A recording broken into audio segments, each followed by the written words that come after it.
Hey there, and welcome back to another episode of the Simple Pin Podcast. I am your host, Kate Ahl. One of the top questions that I get from our community is how to get your pins seen on Pinterest. This not only unlocks more clicks from Pinterest, but also more sales and more email leads for you. What we have learned over the years is that quality content matters. If you don't create content that meets quality guidelines that Pinterest has, then it can fall flat.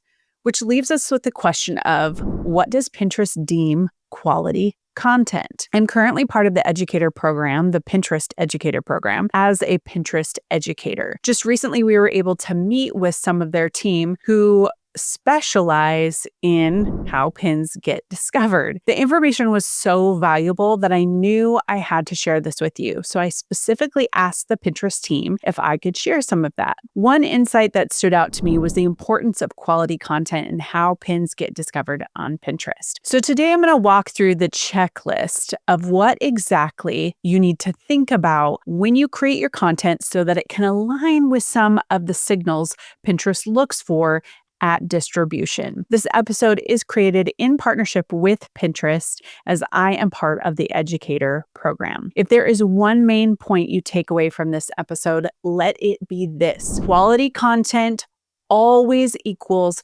better reach, more saves, and actual traffic to your website. Take time to create good content, and I promise you will be rewarded. So let's walk through the checklist that we have for how your pins can get discovered. Number one is you want to have strong tech foundations. So I want to talk about the technical pieces that are needed to make sure you are in alignment with what Pinterest wants. So first, let's start with image and video requirements. If you are new to Pinterest, then you might not know that there is a specific ratio for images, and the minimum size for any Pinterest image is actually only 200 by 200, which this was really surprising to me. That's pretty small.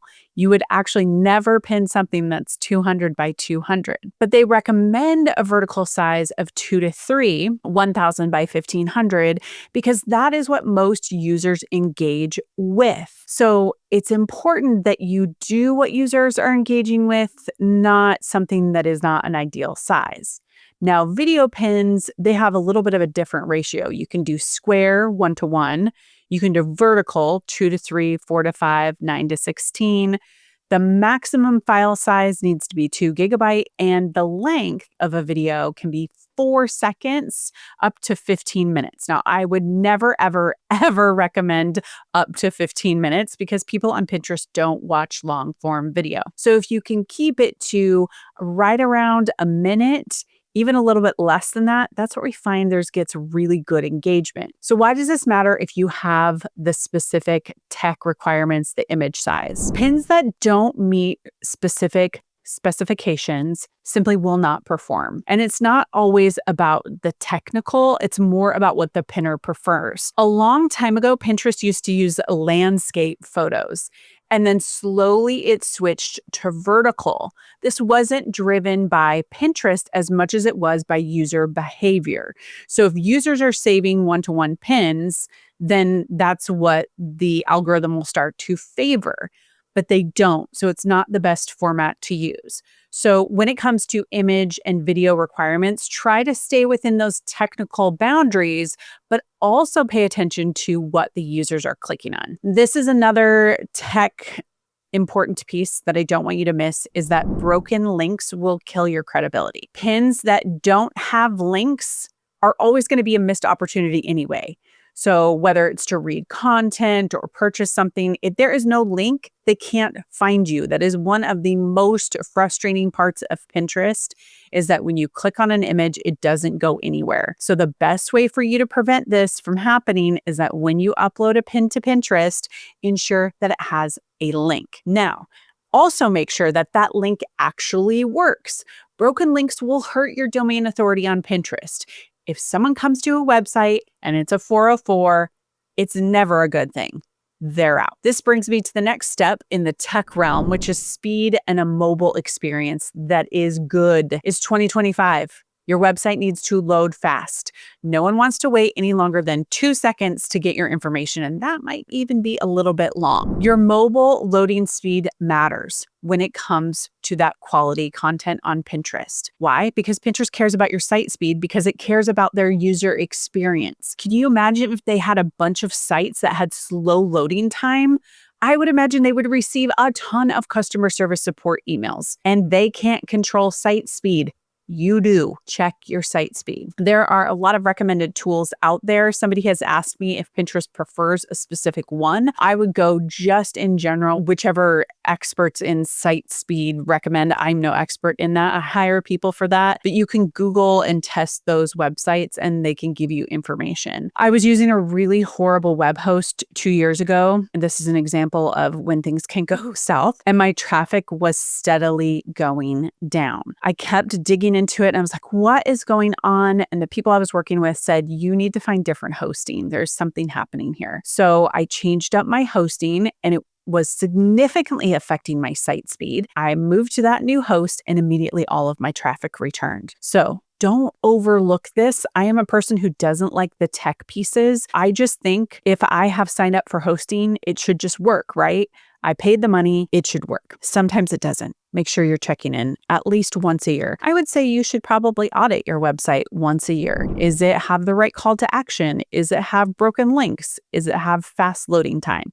Those are things you should check in on. Number 2 on our checklist is engagement and user experience. If pinners are not inspired by what they see on the image, they will simply scroll past. Also, if the image doesn't match what's on the website, it leaves them confused. So let's break that down a little bit. Image consistency matters. So if a pinner is on Pinterest and they come to your website, the only engagement point they've had up until this point is the image that's on the pin. So they go to your website and they're looking for that image to confirm they are in the right place. The Pinterest algorithm looks for a matching image somewhere on the landing page. It does not have to be the first image, but it should actually be somewhere in that page. If it is not there, that can affect engagement, which means that if a pin does not get early engagement, it will be deprioritized. There are a lot of people who have made multiple images for one landing page. And sometimes they've gotten a little too creative and they have used images that might not even be there. So I just want to encourage you,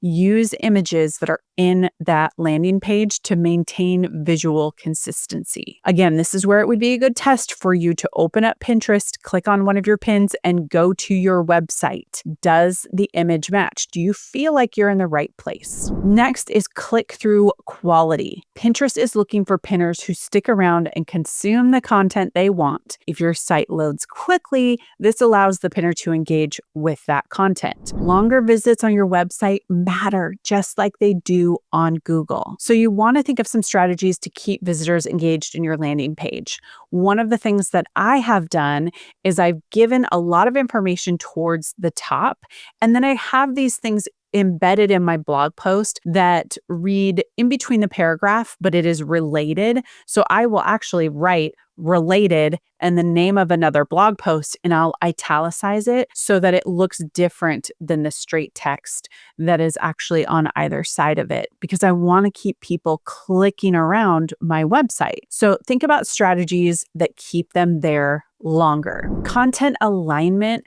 matters. So again, we're talking about your pin image, matching the image that is on your page coming from Pinterest, and that content being not only helpful for the solution that they're trying to solve, but also getting them to click in other areas. Now, a lot of people will ask, does this feel a little bit like clickbait? Am I like trying to trick them? No, think of it as serving them. If somebody's come to this page on your website and they're looking for more information and you have related pages or products, share that with them. They will not know, especially if they are new to your website. Now let's talk a little bit about landing page experience. So when I speak about landing page, I am talking about your blog post, your product listing, or a page on your site. Oftentimes people will refer to it as pages or posts, right? So we're going to lump all of those together and talk about like landing page. Again, here's my call to action from this. If you have never clicked on your website from Pinterest, I highly encourage you to do that today. You want a seamless journey from pin to page. So there's a few things I'm going to tell you that are going to get in the way of that. The pop-up problem. I completely understand wanting to grow your email list or share about a discount. I am all in it with you, right? I think discounts right now for products are one of the number one ways to hook people in. I do it. I fall for it all the time. But what happens is that if I am especially trying to read something, so let's say if it's a blog post, and I go there and all of a sudden I'm getting a pop-up and I can't find the X to get out of it right away, I am quickly exasperated and I will move away. It is a frustrating experience not to be able to get to the content. You want to consider adding your pop-up maybe on an exit intent right before a user leaves, or giving it a little bit of time before it pops up. If I am going to make a recipe and I'm coming from Pinterest to get that recipe, there's two things I'm doing first. One, I need to see a list of ingredients. Do I actually have them all? And number two, I want to see how much time it's going to involve for me to make it. Both require me to read, which leads me to the second thing that can kind of prevent a really good landing page experience: ad placement. I also understand that making money off your website through ads is a really lucrative and amazing way to have a business. I am not discrediting that at all. However, when you have a website that the moment I get on it, I have a pop-up, I have 7 ads, or I click the jump to recipe button and I'm constantly cycled through to where I'm trying to make the recipe and I can't see it. This happened this weekend as I was doing some baking. It was really frustrating. So I'm going to say just consider good ad placement. Work with your ad company in order to make a good user experience, because we want pinners to stick around longer. That helps create good quality content, which means more of that content gets seen. So making sure that your pop-ups and your ad placement are in the right place. Number 3 in our checklist is trust and safety. Probably most of you have this nailed, but we want to make sure that you're following all the safety guidelines as a content creator or as a product seller. Don't spread misinformation, disinformation, or malinformation that could harm users' well-being, safety, or trust. This includes false content about protected groups, conspiracy theories, manipulated media, and content from disinformation campaigns. Just don't share it. Pinterest wants to be a positive environment, has no business here. You want to also make sure that you are authentic and transparent. Don't manipulate content, which includes spam or acting like you're somebody else. Content must accurately represent the creator, the brand, or the product that is being promoted. Most of you are getting this. It would probably be the people who are specifically bad actors who actually want to violate this. So make sure you're authentically you. That's how you build long-term credibility on the platform. Just represent yourself as you are, right? So what happens if you violate these guidelines? Number 1, Pinterest will remove the content. They're going to give you a warning. And then if you violate it again, they're going to remove your account.